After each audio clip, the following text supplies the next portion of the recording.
Assalamualaikum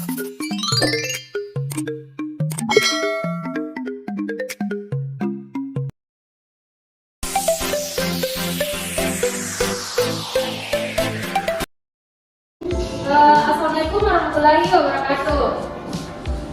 Pertama-tama, marilah kita panjatkan puji dan syukur kehadirat Allah Subhanahu wa Ta'ala karena telah memberikan rahmat sehingga kita dapat berkumpul di ruang kelas ini. Perkenalkan, nama saya Nur Aisyah selaku moderator dari kelompok 3 dan teman kelompok saya yaitu Mawar, Nur Hikmah, Ismailati dan Nurul Qalbi Fadila Akbar. Baiklah, kami di sini akan membahas mengenai hiperlipidemia. Poin-poin yang ingin kami bahas yaitu yang pertama definisi, klasifikasi obat-obatan hiperlipidemia dan interaksi obat. Hiperlipidemia adalah suatu kondisi kelebihan lemak dalam sirkulasi darah. Dapat disebut juga dengan hiperlipoproteinemia karena substansi lemak yang mengalir di peredaran darah terikat oleh protein karena lemak merupakan partikel yang tidak larut air. Secara umum, hiperlipidemia dapat dibedakan menjadi 2 subkategori, yaitu hiperkolesterolemia dan hipertrigliseridemia. Hiperkolesterolemia adalah suatu kondisi di mana meningkatnya konsentrasi kolesterol dalam darah yang melebihi nilai normal, sedangkan hipertrigliserida adalah suatu kondisi di mana kadar trigliserida yang tinggi. Kemudian klasifikasi hiperlipidemia. Hiperlipidemia dapat diklasifikasikan menjadi 2, yaitu familia yaitu primer karena abnormalitas atau kelainan dari suatu gen spesifik. Bisa juga manifestasi dari penyakit lain yang dapat membuat perubahan pada plasma lipid atau metabolisme lipid atau yang disebut juga dengan sekunder. Selanjutnya akan dibawakan oleh rekan saya. Obat-obatan hiperlipidemia yang pertama golongan statin. Statin adalah obat penurun lipid paling efektif untuk menurunkan kolesterol LDL dan terbukti aman tanpa efek samping yang beraktif.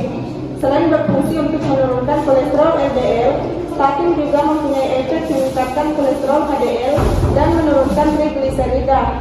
Statin dapat menurunkan kolesterol LDL 18-55%, meningkatkan kolesterol HDL 5-15%, dan menurunkan TG 7-30%.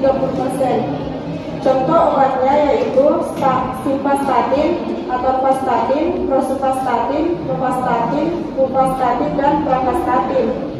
Selanjutnya golongan fibrat. Fibrat bekerja terutama untuk menurunkan kadar trigliserida serum. Fibrat merupakan obat pilihan utama pada pasien hipertrigliseridemia berat. Fibrat dapat menyebabkan sindrom menyerupai miositis, terutama apabila fungsi ginjal pasien terganggu.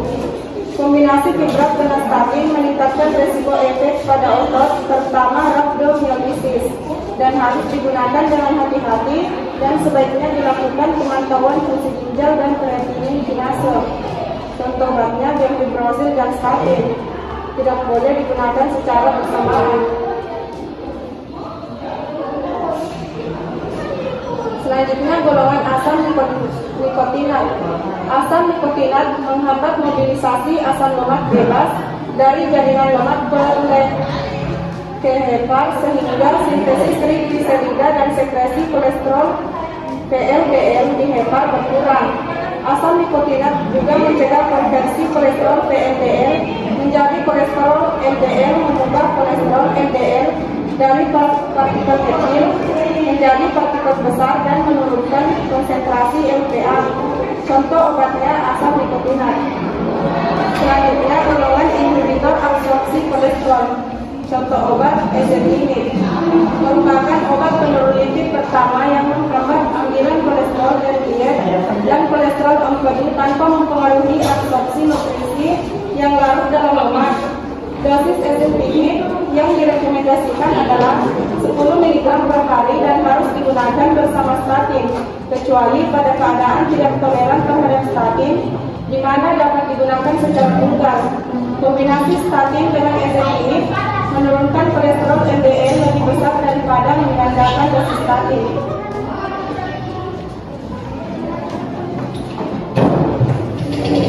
Selanjutnya ada golongan bilik asid sequestral. Terdapat 3 jenis nucleic acid sequestran, yaitu kolesteramin, kolesterol, dan kolesterol nucleic acid sequestran. Pengikat asam empedu atau hubungan kolesterol di usus sehingga menghambat sirkulasi enterohepatik dari asam empedu dan meningkatkan perubahan kolesterol menjadi asam empedu di hati. Contoh obatnya yaitu kolestiramin dan kolesterol. Adapun interaksi obat yang berinteraksi dengan obat-obatan hiperlipidemia yaitu yang pertama simvastatin dan amlodipin. Signifikasi mayor, jenis interaksi farmakokinetik, mekanisme interaksi, pemberian bersama simvastatin dengan amlodipin dapat secara signifikan meningkatkan konsentrasi plasma simvastatin dan metabolit aktifnya asam simvastatin dan mempotensiasi risiko miopati dan yang diinduksi statin. Mekanismenya adalah menghambat metabolisme simvastatin amlodipin melalui C450 3A4 usus dan hati. Ketika simvastatin dosis tunggal 80 mg diberikan pada hari ke-10, amlodipin diberikan dengan dosis 10 mg sekali sehari. Konsentrasi plasma puncak simvastatin atau Cmax dan paparan sistemik atau AUC meningkat rata-rata 1,5 dan 1,8 kali lipat masing-masing, sedangkan simvastatin asid, Cmax dan AUC meningkat rata-rata masing-masing 1,6 kali lipat. Monitoring dan evaluasi yaitu memerlukan penyesuaian dosis atau pemantauan yang lebih sering oleh dokter. Beritahu dokter Anda segera jika Anda mengalami nyeri otot, nyeri tekan, atau kelemahan yang tidak dapat dijelaskan selama pengobatan dengan simvastatin atau obat serupa, terutama jika gejala ini disertai dengan demam atau urin berwarna gelap. Selanjutnya akan dilanjutkan oleh teman kelompok saya. Interaksi yang kedua itu gemfibrozil dan rosustatin. Interaksinya mayor, di mana gemfibrozil merupakan golongan fibrat. Interaksi farmakokinetik. Mekanisme interaksi menggunakan obat ini bersama-sama dapat meningkatkan kadar rosustatin dalam darah. Pemberian bersama dengan gemfibrozil dapat meningkatkan konsentrasi plasma rosustatin secara signifikan. Mekanisme yang disuruh adalah penghambatan gemfibrozil dari penyerapan rosustatin oleh hati melalui anion organik yang mengangkut polipeptida 2 atau OATP2. Monitoring dan evaluasi. Dosis harian rosustatin tidak boleh melebihi 10 mg. Bila digunakan dalam kombinasi dengan gemfibrozil, pasien harus disarankan untuk segera melaporkan nyeri otot, nyeri tekan, atau kelemahan yang tidak dapat dijelaskan, terutama jika disertai dengan malaysia atau demam. Terapi harus dihentikan jika berat jenazah meningkat tajam tanpa adanya olahraga berat atau jika miopati dicurigai atau diagnosis. Contoh interaksi yang ketiga itu asam nikotinat dan ketogenasal, signifikasi mayor. Jenis interaksi farmakokinetik. Mekanisme interaksinya penggunaan obat hepatotoksik bersama dengan ketogenasal atau levoketogenasal dapat meningkatkan resiko cedera hati. Hepatotoksisitas serius setelah dilaporkan dengan levoketogenasal dan hepatotoksisitas fatal atau membutuhkan transplantasi hati telah dilaporkan dengan penggunaan ketogenasal oral, di mana levoketogenasal adalah enantiomab. Monitoring dan evaluasi. Penggunaan ketogenasal atau levoketogenasal dengan agen lain yang berpotensi hepatotoksik harus dihindari. Pasien yang diobati dengan levoketogenasal atau ketogenasal harus menjalani tes hati sebelum dan selama pengobatan. Kalau sudah mulai levoketogenasal, merekomendasikan penghentian pengobatan segera jika tanda-tanda hepatotoksitas muncul. Selanjutnya akan dilanjutkan oleh rekan saya.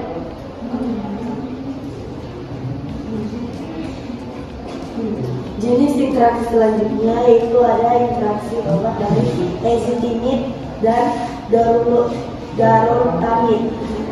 Signifikasinya yaitu moderat. Jenis Interaksi dari kedua obat tersebut adalah interaksi farmakokinetik. Mekanisme interaksi darolutamid dapat meningkatkan kadar darah dan efek ezetimic. Pemberian bersamaan dengan darolutamid dapat meningkatkan konsentrasi plasma obat yang merupakan substrat dari polipeptida pengangkut anion organik atau OATP 1B dan 1B3. Mekanisme yang diusulkan berdasarkan data in vitro melibatkan penurunan clearance metabolik akibat penghambat OATP 1B1 dan 1B3 mediated utake hepatik oleh darolutamid. Peningkatan reaksi menurunkan dari substrat OATP 1B1 dan 1B3 dapat terjadi. Monitoring dan evaluasi dari kedua obat tersebut perhatian disarankan ketika darolutamid digunakan bersama dengan obat yang diketahui substrat OATP 1B1 dan 1B3. Penyesuaian dosis serta pemantauan klinis dan laboratorium mungkin sesuai untuk beberapa obat setiap kali darolutamid ditambahkan atau dihentikan dari terapi. Interaksi obat berikutnya ada kolesefalam dan dexarotane.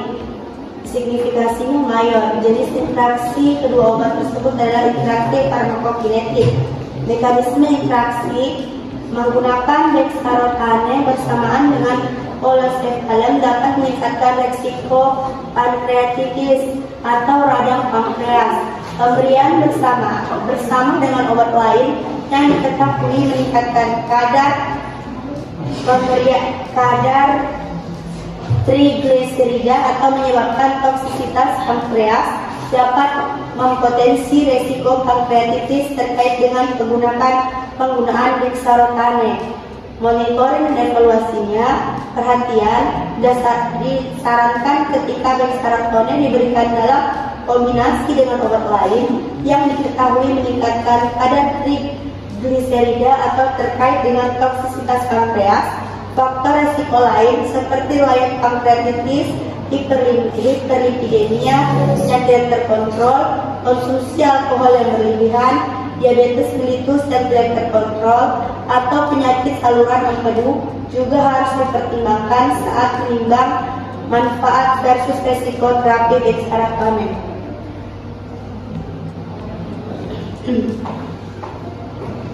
Baik, itulah tadi pemaparan dari kelompok kami. Kurang dan lebihnya mohon dimaafkan. Wabillahi taufiq wal hidayah. Wassalamualaikum warahmatullahi wabarakatuh.